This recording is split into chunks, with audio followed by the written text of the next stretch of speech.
नमस्कार साथियों। हमारा हिंदी में क्या चल रहा था? क्रिया चल रही थी। तो पहली वाला इससे पहले जो हमने देखा था वो क्रिया का परिचय देखा था और क्रिया के भेद देखे थे कि क्रिया किस किस आधार पर कितने भागों में विभाजित की जाती है। ठीक है, आज हम जो चर्चा करना चाहते हैं वो हम चर्चा करना चाहते हैं कर्म के आधार पर क्रिया का जो विभाजन किया गया है, एक कर्म की उपस्थिति के आधार पर और एक कर्म की अनुपस्थिति के आधार पर। वो है क्या? सकर्मक और अकर्मक। ठीक है, तो हम आज जो चर्चा करेंगे सकर्मक अकर्मक क्रिया को लेकर करेंगे। और सकर्मक अकर्मक क्रिया को लेकर बहुत लोगों को प्रॉब्लम होती है, समस्या होती है कि ये समझ में नहीं आता। मैं कोशिश करूंगा बिल्कुल आसान शब्दों में आपको समझाने की, किस तरीके से सकर्मक अकर्मक क्रियाओं को समझा जाता है। ठीक है, बाकी ग्रामर कोई भी हो, किसी भी लैंग्वेज की हो, उसको इतना रटा नहीं जाता, उसको समझा ही जाता है। तो बार समझाने की कोशिश करूंगा आपको और आप लोग समझने की कोशिश करें। ये पूरी वीडियो को बड़े इत्मीनान से देखें। ठीक है, तो देखते हैं हम सबसे पहले क्या सकर्मक और अकर्मक। तो देखो, अगर इन शब्दों की तरफ जाएं, सकर्मक और अकर्मक की तरफ, तो सकर्मक का मतलब ये आपको हर किताब में कई लोगों से सुना होगा कि सकर्मक का मतलब है सहित, यानी सा यहाँ पर जो है वो है क्या? सहित। और यहाँ पर जो आ शब्द है, ये आ उपसर्ग जो है इसका मतलब है नहीं। ठीक, और कर्म का क्या मतलब है? तो अगर इन दोनों में अगर हम एक चीज कॉमन है, वो है क्या? कर्म। वो है क्या? कर्म। तो देखो जरा कर्म में क्या है। तो अगर हम इस कर्म की परिभाषा देखें, कर्म की, तो कर्म की परिभाषा हमने देख रखी है। कर्म की परिभाषा हमने जब हम कारक पढ़ रहे थे तब हमने कर्म को देखा था। वहां पर हमने देखा था कि अगर क्रिया का जो संपादन कराने वाला जो होता है या जो क्रिया का संपादक होता है उसको कहा जाता है कर्ता। और ये जो कर्ता जो भी क्रिया करता है उस क्रिया से प्रभावित होने वाला जो होता है उसे कहा जाता है क्या? कर्म। तो कहने का मतलब ये कि कर्म बराबर क्या होता है? क्रिया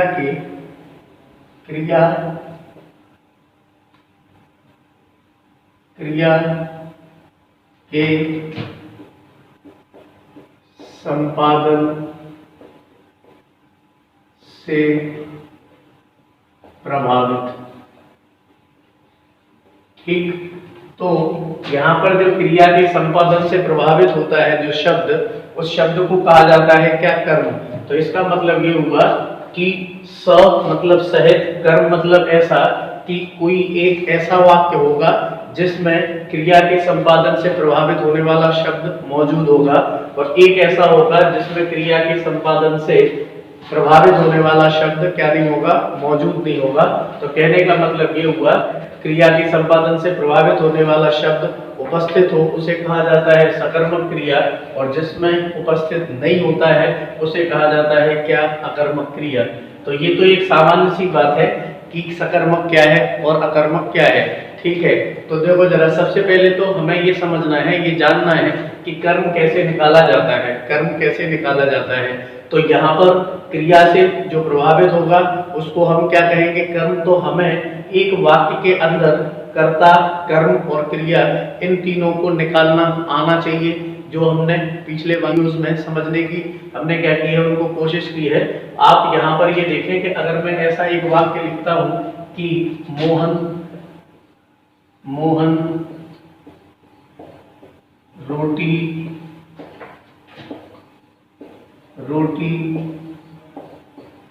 खाता है। ठीक है, एक शब्द में लिखता हूं कि मोहन नाचता है। एक शब्द में लिखता हूं कि मोहन को पढ़ाया जाता है।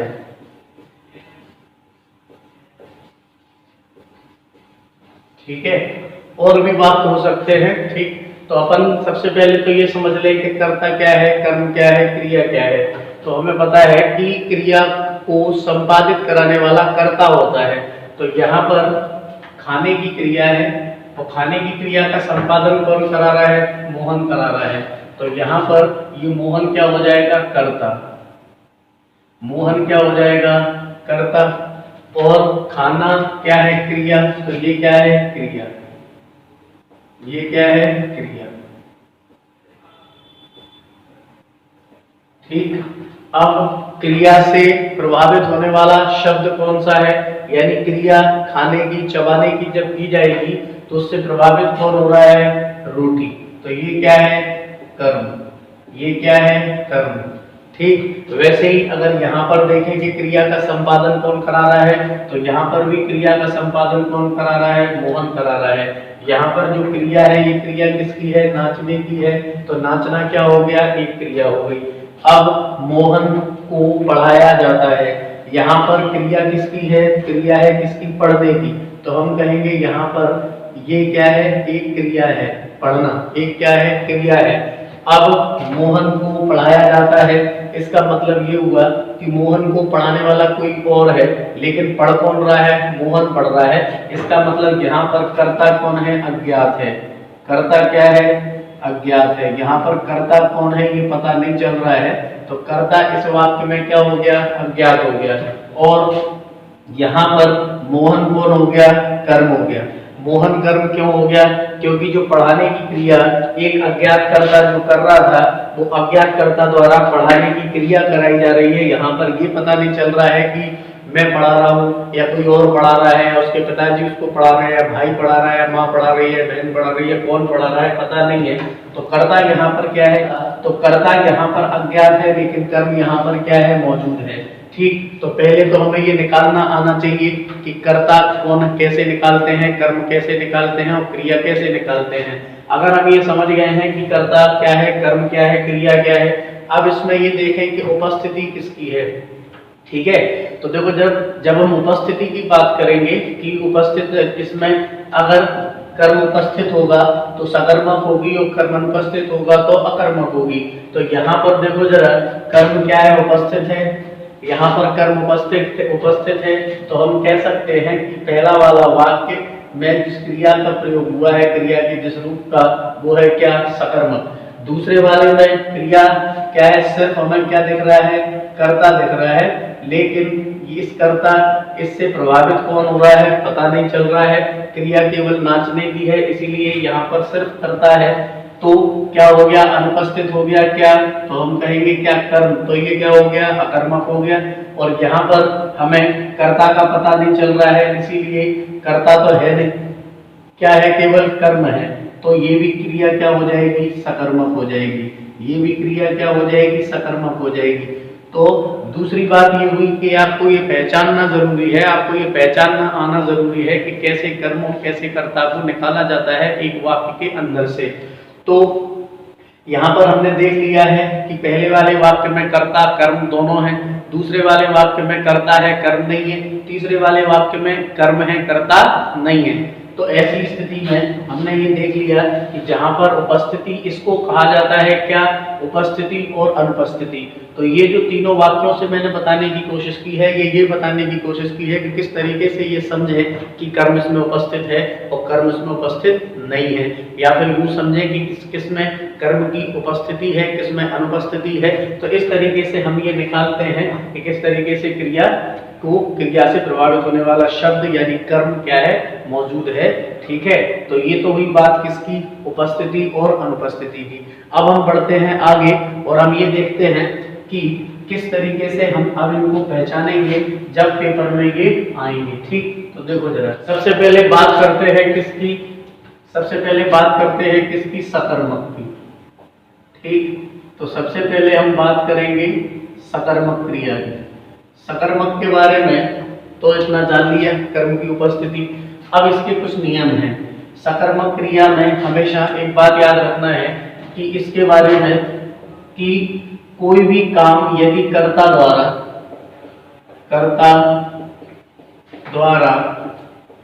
की जाने वाली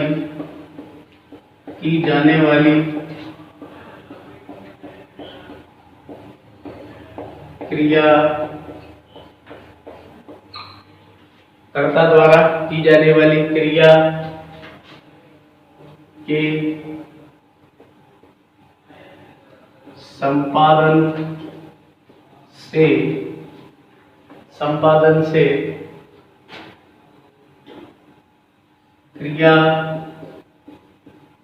क्रिया का प्रभाव स्वयं कर्ता पर नहीं पड़ता। ठीक, तो पहली बात तो ये याद रखना है कि कर्ता द्वारा की जाने वाली कोई भी क्रिया है तो उस क्रिया के संपादन से क्रिया का जो प्रभाव पड़ रहा है वो स्वयं कर्ता पर नहीं पड़ेगा, बल्कि कर्ता पर नहीं पड़ता, किसी दूसरे शब्द पर क्या होता है, पड़ता है प्रभाव। उसे कहा जाता है क्या, सकर्मक। तो एक बात तो ये। अब ये कि इसको कैसे समझें, तो देखना जरा, जैसे पहले वाले वाक्य में हमने एक वाक्य लिया था कि मोहन रोटी खाता है। हमने ये लिया था कि मोहन रोटी खाता है, ये वाक्य लिया था हमने। तो देखो जरा, मोहन ने खाई है रोटी। अब आपको लगेगा कि इसका प्रभाव तो मोहन पर ही पड़ रहा है। क्यों? क्योंकि पेट तो मोहन का ही भर रहा है। बात समझना जरा, कर्ता पर प्रभाव नहीं पड़ता। लेकिन जब देखना, यहाँ पर हमें ये लगता है इस वाक्य को देख के कि कर्ता पर क्या पड़ रहा है, प्रभाव पड़ रहा है, क्योंकि खाने की क्रिया हो रही है रोटी और पेट किसका भर रहा है, मोहन का भर रहा है। इतना अगर आप सोच रहे हैं तो ठीक है, कोई दिक्कत नहीं है, आप सही सोच रहे हैं। लेकिन आपको साथ साथ ये भी याद रखना है कि खाने में आप क्या करोगे, खाने को चबाओगे, और जब खाने को चबाओगे तो रोटी का जो निवाला होगा वो निवाला क्या होगा, चब जाएगा। तो प्रभावित कौन हो जाएगी, रोटी हो जाएगी। प्रभावित कौन हो जाएगी, रोटी हो जाएगी। तो यहाँ पर रोटी काय के रूप में मौजूद होगी, कर्म के रूप में, और ये क्रिया का, ये वाक्य में कौन सी क्रिया होगी, तो हम कहेंगे कि वाक्य में ये कौन सी क्रिया है, सकर्मक क्रिया है। वाक्य में ये क्या है, सकर्मक क्रिया है। ठीक, दूसरी बात, अब दूसरा उदाहरण अगर हम देखें, जैसे मोहन पुस्तक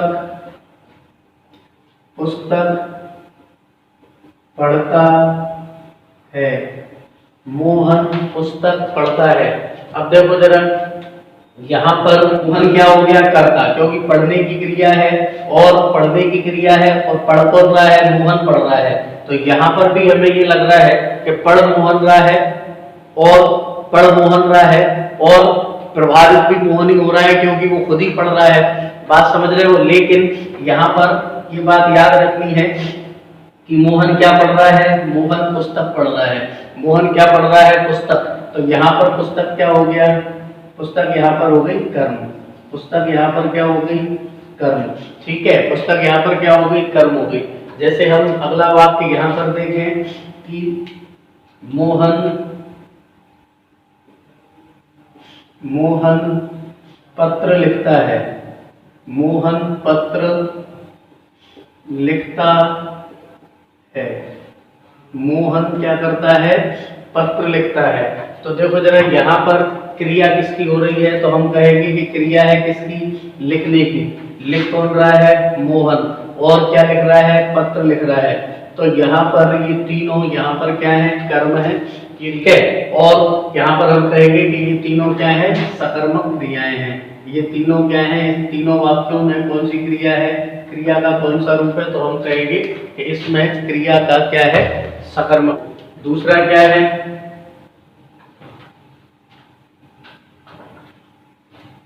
दूसरा नियम क्या है, दूसरा ये कि जब वाक्य में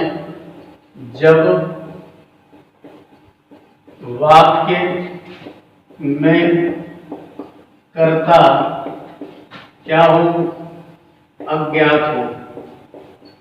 जब वाक्य में कर्ता क्या हो, अज्ञात हो, तो वहां पर भी क्या होता है, सकर्मक क्रिया होती है।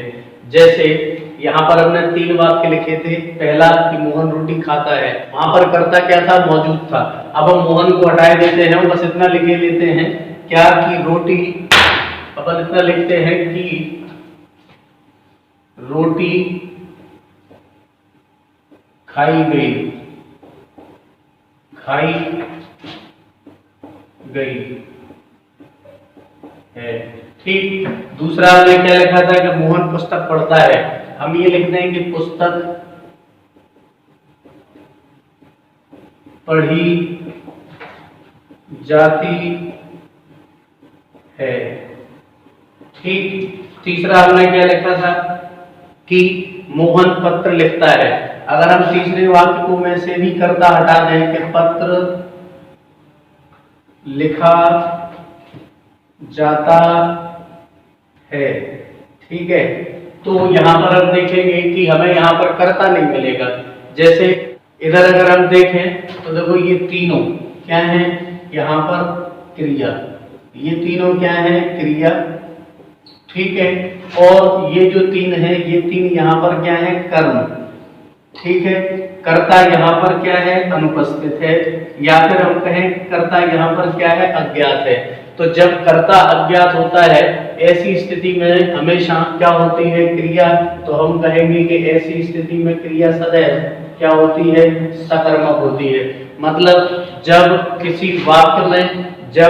वाक्य में कर्ता अनुपस्थित हो या कहें कि कर्ता अज्ञात हो, तब वहां पर उन वाक्यों में क्रिया का जो रूप होता है कर्म के आधार पर वो क्या होता है, तो हम कहेंगे सकर्मक क्या होती है, वहां पर क्रिया होती है। ये बात आपको, ये दूसरी बात याद रखना है, ठीक है। अब हम आगे बढ़ते हैं, तो जरूरी नहीं है कि ये तीन वाक्य कोई और भी हो सकते हैं। अब अपन तीसरा नियम देखते हैं सकर्मक और अकर्मक क्रिया का, सकर्मक क्रिया का, ठीक है। तो देखो देखते हैं काय के आधार पर, कारक के आधार पर। पहली बात, अब हम देखते हैं कारक के आधार पर किस तरीके से हम इसको पहचानेंगे, ठीक है। कारक के आधार पर कैसे पहचानेंगे, तो देखो एक हमारे पास होता है क्या, कर्म कारक, एक हमारे पास होता है क्या, कर्ता कारक, एक हमारे पास क्या होता है, कर्म कारक, एक हमारे पास क्या होता है, कर्ता कारक। उन्हीं कारकों में से एक कारक हम लेते हैं संप्रदान कारक।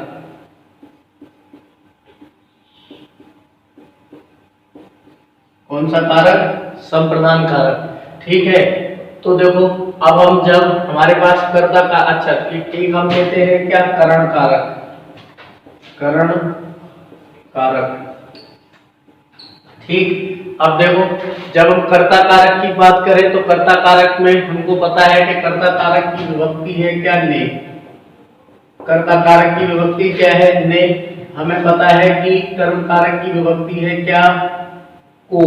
हमें पता है कि संप्रदान के लिए, संप्रदान की विभक्ति क्या है, के लिए, और करण कारक की विभक्ति क्या है, से या द्वारा, ठीक है। तो ये विभक्तियां हैं। अब हम ये देखेंगे अगर हमें कर्ता ठीक से समझ आ रहे हैं तो इनमें क्या होगी, हमें इनमें भी सकर्मक क्रिया निकाली जा सकती है इनके आधार पर। क्यों, क्योंकि देखो कर्म, इसको मैं बताऊंगा नहीं क्योंकि मैंने आपको समझा दिया था कि कर्ता कारक की, देखो पहला वाला क्या है, कर्ता कारक। कर्ता कारक में ने विभक्ति का प्रयोग दो स्थिति में होता है। एक स्थिति तो तब जब वो क्या हो, भूतकालीन हो, जब क्रिया काय में हो, भूतकालीन क्रिया का रूप हो, काल के आधार पर ये वर्गीकरण है। और दूसरी बात, क्रिया क्या हो, सकर्मक हो, क्रिया क्या हो, सकर्मक हो। इसका मतलब अगर ने विभक्ति लगी है, अगर ने विभक्ति लगी है कर्ता कारक की, तो तय है कि वहां पर क्रिया क्या है, भूतकालीन, भूतकाल में है और सकर्मक है। तो ने विभक्ति के साथ अगर कोई वाक्य आता है जिसमें ने विभक्ति लगी हो तो वहां पर क्या होगा, सकर्मक क्रिया होगी। जैसे हम ये कहें, फिर से कोई तीन वाक्य ले रहा हूं, बार बार उन्हीं तीन को इसलिए ले रहा हूं ताकि आपको ठीक से समझ आ जाए। जैसे हमने पहला वाला लिया था कि मोहन क्या करता है, रोटी खाता है। अगर हम यहाँ ले लें कि मोहन ने रोटी खाई, ठीक है, मोहन ने रोटी खाई। हालांकि मोहन रोटी खाता है भी क्या था, कर्ता कारक में था, और ने विभक्ति लग गई तो भी क्या हो गया, कर्ता कारक। तो देखो हालांकि मोहन रोटी खाता है भी सकर्मक था, तो मोहन ने रोटी खाई भी क्या है, सकर्मक है। लेकिन यहाँ पर मेरे बताने का उद्देश्य ये कर्ता कारक की विभक्ति का आधार है कि इस आधार पर कैसे हम निकालें कि कोई क्रिया क्या है, सकर्मक है। दूसरा हमने वाक्य लिखा था कि मोहन पुस्तक पढ़ता है। अगर हम यहाँ पर हम वाक्य का प्रयोग करें कि मोहन ने पुस्तक पढ़ी, तो देखो अब क्या था, मोहन पुस्तक पढ़ता है भी सकर्मक था, लेकिन ने विभक्ति के साथ क्या होगा, तो ने विभक्ति के साथ क्रिया भूतकालीन और सकर्मक होगी। तो यहाँ पर खाई और पढ़ी भूतकाल में है और क्रिया कैसी हो गई, सकर्मक हो गई। मोहन ने पत्र लिखा, ने विभक्ति आई और उसने क्या लिखा, पत्र लिखा, तो भूतकाल में हो गई, ने विभक्ति आ गई। तो कर्ता कारक की ने विभक्ति के साथ जब भी कोई वाक्य होगा, उस वाक्य में क्रिया का जो रूप होगा वो रूप क्या होगा, सकर्मक होगा। तो इस आधार पर आप कर्ता कारक को देख लें, लेकिन ये नहीं है कि कर्ता कारक हमेशा क्या होगा, सकर्मक होगा। कर्ता कारक में सकर्मक अकर्मक दोनों हो सकती है, ये बात आपको याद रखना है, ठीक है। जैसे मोहन नाचता है, तो मोहन नाचता है कर्ता कारक है, मोहन नाचता है कर्ता कारक है, लेकिन यहाँ पर ने विभक्ति का क्या हो गया, लोप हो गया है, ने विभक्ति का क्या हो गया है, लोप हो गया है, तो क्रिया क्या हो गई, अकर्मक हो गई। ठीक, तो यहाँ पर ये देखना है कि कर्ता कारक में सकर्मक अकर्मक दोनों क्रियाएं आती हैं, तो ये कारक के आधार पर कर्ता कारक से आप निकाल सकते हैं। अब बात आती है किसकी, कर्म कारक की, को विभक्ति के साथ। तो कर्म कारक की विभक्ति हमें पता है को, और अगर यहाँ पर हम ये वाक्य लिखें कि अगर हम ये देखें कि कर्म कारक से कैसे समझेंगे कि ये क्रिया क्या है, सकर्मक है।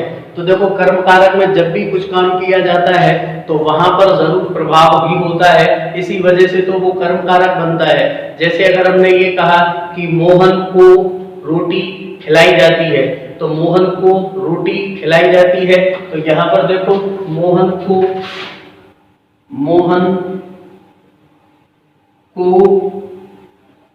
रोटी खिलाई जाती है। तो देखो जरा, मोहन को रोटी खिलाई जाती है, यहाँ पर अब हमें पता है कि कर्ता अज्ञात हो गया, मोहन प्रभावित हो गया, और क्या खिलाया गया, रोटी खिलाई गई। तो यहाँ पर कर्म कारक में क्या होगा, सकर्मक क्रिया होगी। आपको ये भी याद रखना है कि कर्म कारक जो होता है वहां पर क्रिया कैसी होती है, सकर्मक होती है। कर्म कारक के जितने भी सेंटेंसेस आप देखोगे, जितने भी वाक्य आप देखोगे, वो सारे वाक्य काय में होंगे, सकर्मक क्रिया में होंगे। ये बात आपको याद रखना है, रटना नहीं है। मैं कह रहा हूँ कारक हमने बहुत अच्छे से पढ़ लिए हैं, तो वहां पर जो कर्म कारक होगा वो कर्म कारक क्या होगा, सकर्मक क्रिया होगी। संप्रदान की जब बात आती है तो यहाँ पर क्रिया किसी के लिए, किसी उद्देश्य के लिए ही की जाती है। तो यहाँ पर हम ये कहेंगे कि संप्रदान कारक में प्राय क्या होती है, प्राय मतलब अधिकतर क्या होती है, सकर्मक क्रिया ही होती है। किसमें, तो हम कहेंगे किसमें, संप्रदान कारक में। तो संप्रदान कारक में अधिकतर क्या होता है, संप्रदान कारक में अधिकतर क्या होती है, सकर्मक क्रिया होती है, क्योंकि यहाँ पर कर्ता द्वारा जो भी क्रिया की जाती है वो किसी उद्देश्य के लिए की जाती है, या कहें कि किसी के लिए की जाती है। ठीक है, जैसे कहा जाए कि पिताजी मोहन के लिए पुस्तक लाए, तो यहाँ पर पिताजी मोहन के लिए क्या ले आए, पुस्तक ले आए। तो यहाँ पर क्रिया पुस्तक जो लाने की थी, क्रिया जो लाने की थी वो लाए क्या थे, पुस्तक थे। किसके लिए लाए थे, मोहन के लिए लाए थे। गरीबों को वस्त्र दे दो, तो गरीबों को वस्त्र दे दो उद्देश्य है, गरीबों के लिए कार्य किया जा रहा है। तो यहाँ पर जब भी संप्रदान कारक की बात आती है तब वहां पर अधिकतर क्या होती है, हम कहेंगे सकर्मक क्रिया होती है। एक बात आपको ये याद रखना है। करण कारक की जब बात होती है तो करण कारक में हमें पता है कि करण में क्या होता है, एक इंस्ट्रूमेंट होता है, या कहें कि एक साधन होता है। तो इस साधन के द्वारा भी कोई कार्य किया जाएगा तो प्रभावित होगा। जैसे चाकू से फल काटे गए, या फिर कहें कि राम ने रावण को बाण से मारा, या फिर ये कहा जाए कि मोहन साइकिल से क्या आता है, जैसे। लेकिन यहाँ पर देखो, अगर ये कहा जाए कि मोहन साइकिल से क्या आता है, स्कूल जाता है। ठीक है, तो देखो मोहन साइकिल से क्या करता है, स्कूल जाता है। तो यहाँ पर देखो ये करण कारक है, लेकिन अब देखना मोहन करता है, ये साधन है क्या, तो हम कहेंगे क्या है साधन, साइकिल। ठीक है, साइकिल से जा रहा है, कहाँ जा रहा है, स्कूल जा रहा है। लेकिन इसमें हम ये कहेंगे कि ये करण कारक हमेशा सकर्मक नहीं होगा, लेकिन प्रायः ये भी क्या होता है, सकर्मक होता है। ये आपको याद रखना है। जैसे अगर इसको ये कहा जाता है कि चाकू से फल काटे गए, ठीक है, तो यहाँ पर चाकू से फल काटे गए। अब यहाँ पर काटने की क्रिया है, चाकू का प्रयोग किया है, काटे क्या गए हैं, फल, तो फिर ये क्या हो गया, कर्म हो गया, क्योंकि काटने की क्रिया से फल क्या हो गए, कट गए। तो यहाँ पर कर्म कारक में भी हम ये शब्द प्रयोग करेंगे क्या, प्रायः। संप्रदान में भी हम एक शब्द प्रयोग करेंगे क्या, प्रायः। तो प्रायः, इसको गीला कर देना जरा। तो प्रायः क्या होता है, कर्म कारक में भी क्या होती है, सकर्मक क्रिया होती है। यहाँ पर मैं प्रायः शब्द का प्रयोग कर रहा हूँ संप्रदान के साथ और कर्म कारक के साथ, ठीक है। अब देखते हैं अगली बात, यदि वाक्य में क्या हो, दो कर्म हो। अगर किसी वाक्य में दो कर्म है तो उस क्रिया को कहा जाता है क्या, द्विकर्मक, द्विकर्मक क्रिया। क्या कहा जाता है, द्विकर्मक क्रिया। तो ये तो एक सिंपल सी बात है कि जब हम कर्म, एक ही कर्म की उपस्थिति से हम उसको सकर्मक मान बैठ रहे हैं, तो फिर दो कर्म होंगे तो उसको सकर्मक क्यों नहीं मानेंगे। तो जब भी क्रिया क्या होगी, द्विकर्मक होगी, तो वहां पर क्या होगी, सकर्मक क्रिया होगी, ठीक है। एक बात आपको ये याद रखना है, क्यों, क्योंकि सकर्मक क्रिया के दो क्या है, भेद हैं। एक क्या है, एक कर्मक, एक क्या है, एक कर्मक, और एक क्या है, द्विकर्मक। जब एक कर्म के होने से हमने क्रिया को सकर्मक मान लिया है, तो दो कर्मों के होने से तो क्रिया क्या होगी, जबरन सकर्मक करवा लेगी खुद को। तो यहाँ पर जब क्रिया द्विकर्मक होती है किसी वाक्य के अंदर, तो वहां भी क्या होता है, सकर्मक क्रिया होती है। जैसे जैसे हम कहें कि मोहन, ऐसा कि पिताजी, पिताजी मोहन को रोटी खिलाते हैं, ठीक है, पिताजी मोहन को रोटी खिलाते हैं। दूसरा कहा जाए कि शिक्षक मोहन को पुस्तक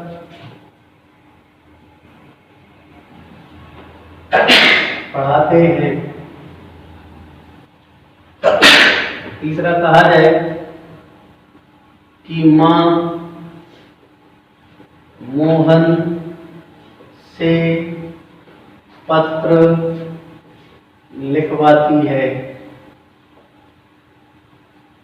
ठीक है। तो देखो जरा यहाँ पर क्या हो रहा है, यहाँ पर करता है ये तीनों क्या है, करता है, क्योंकि यहाँ पर क्रिया है लिखाने की, खिलाने की, यहाँ पर क्रिया है पढ़ाने की, और यहाँ पर क्रिया है किसकी, लिखाने की।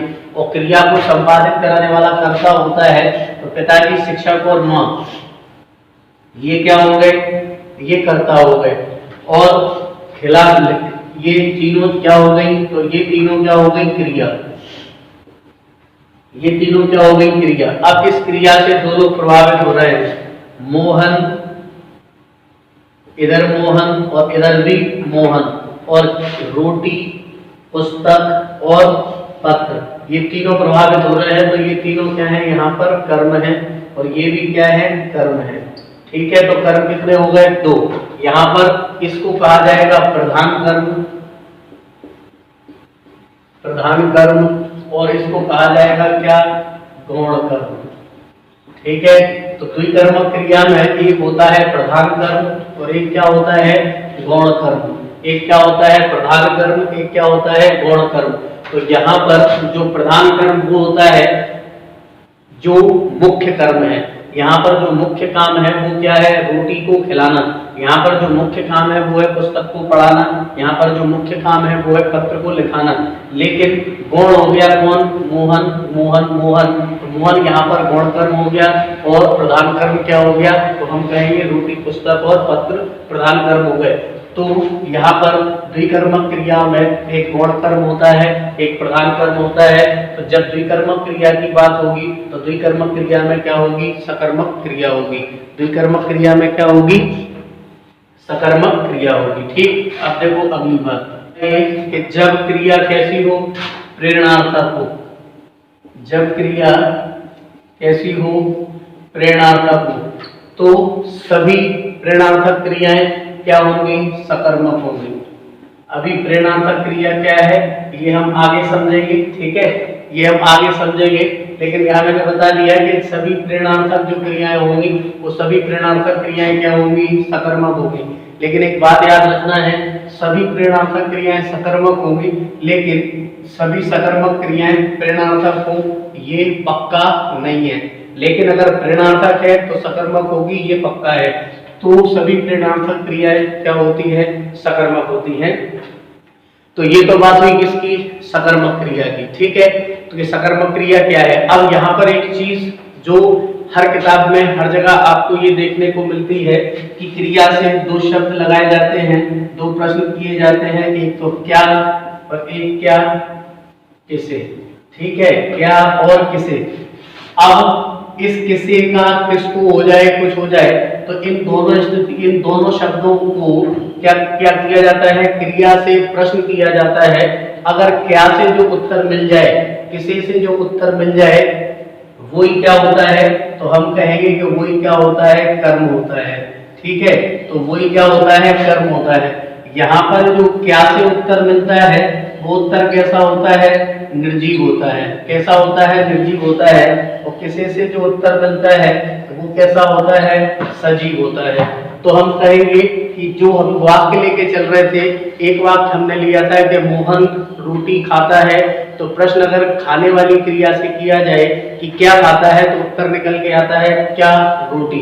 अगर ये कहा जाए कि मोहन पुस्तक पढ़ता है, प्रश्न किया जाए पढ़ने से, क्या पढ़ता है, पुस्तक पढ़ता है।